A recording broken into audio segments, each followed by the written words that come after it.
এর আগে আমি গোলাপ ফুল দিয়ে আতর তৈরি করেছিলাম, সেই ভিডিওতে আপনারা অনেক ভালোবাসা দিয়েছিলেন, তাই আজ আমি গন্ধরাজ ফুল দিয়ে আতর তৈরি করব। প্রথমে আমি এই ফুলগুলোকে তুলে নেব।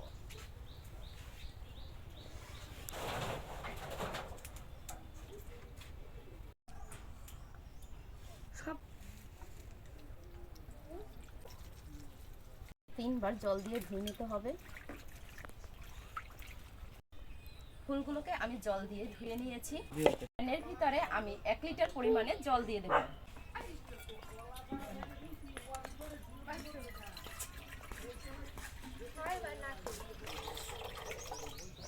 এখন আমি এই ধুয়ে রাখা ফুলগুলোকে জলের ভিতরে দিয়ে দেব।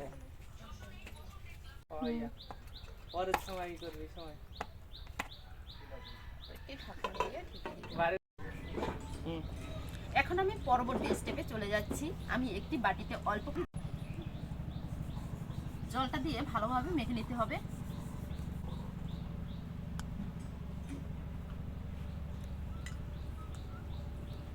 মোটামুটি একটা ডো তৈরি করে নেব। এখানে আমার ডোটা তৈরি করা হয়েছে। এবার আমি এটাকে একটু লম্বা করে নেব।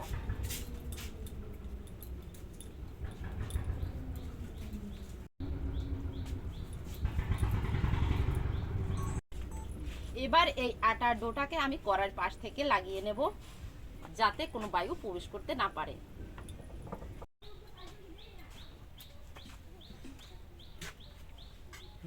এটাকে কিন্তু ভালো করে আটকাতে হবে, যাতে বাতাসটা বের না হয়, আর বাতাস বের হয়ে গেলে ভালো করে কিন্তু তৈরি হবে না। দেখুন বন্ধুরা, আমি কিন্তু আটা দিয়ে ভালো করে ফাঁকগুলো আটকে নিয়েছি।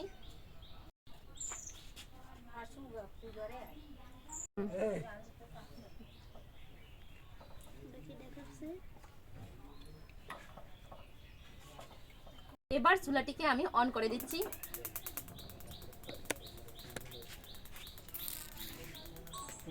অল্প আছে তো না। এবার জালটাকে আমি মিডিয়ামে রেখে পরবর্তী স্টেপে চলে যাচ্ছি। এর জন্য আমি এখানে একটি কাচের জার নিয়েছি। কাচের জারের ভিতরে আমি তেল দিয়ে দেব। সুগন্ধ আতর তৈরি করতে অবশ্যই এখানে চন্দন তেল ব্যবহার করতে হবে। এখানে আমি 50 গ্রামের মতো চন্দন তেল নিয়েছি। এবার এই কাচের জারের ভিতরে ভরে নেব। দিয়ে আতর তৈরি করলে অনেক সময় ধরে এই সুগন্ধটা থাকে।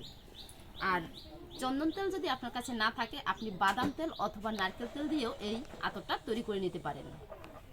তারপরে এরকম একটি উঁচু মরা নিতে হবে। আমি এখানে সেট করে নিলাম। আরও একটি এর উপরে আমি দিয়ে দেব। এই কাঁচের থালাটা দিয়ে দিচ্ছি, যেহেতু আমার সুবিধার জন্য। এই পাইপ থেকে জল আসতে শুরু করেছে, ফোঁটা ফোঁটা করে জল পড়তেছে। এখন আমি এই যে কাঁচের পাত্রটি তৈরি করেছি, সেই কাঁচের পাত্রটি এখানে রেখে দেব, যাতে এই সুগন্ধ জলটা বাষ্প হয়ে পাত্রে এসে পড়ে। দেখুন কত সুন্দরভাবে কিন্তু এই জলটা পাত্রে এসে পড়ছে। এইভাবে মিনিমাম আমার আধা ঘন্টা ধরে জাল করতে হবে।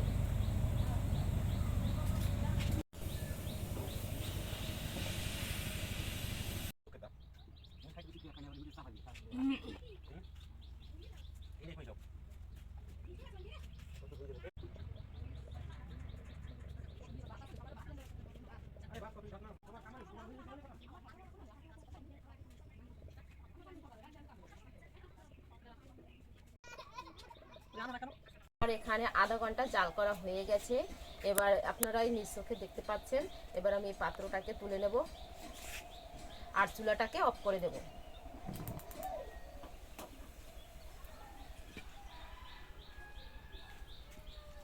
এটা কিন্তু একদম গরম নেই, কারণ এই ঠান্ডা জলের ভিতরে রেখেছিলাম, জলটা একটু হালকা গরম হয়েছে।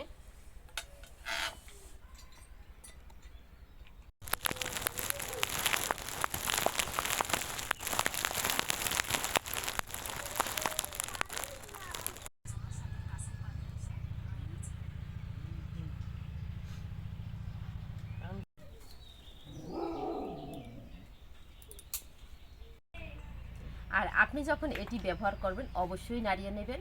এবার আমি নাড়িয়ে নিচ্ছি একটা পাইপের সাহায্যে।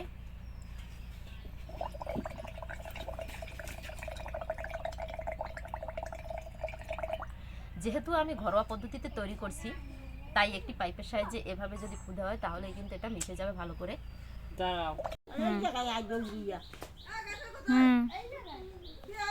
এবার আমি একটু আতর গায়ে মাখিয়ে নিচ্ছি, কি সুন্দর গন্ধ আসছে।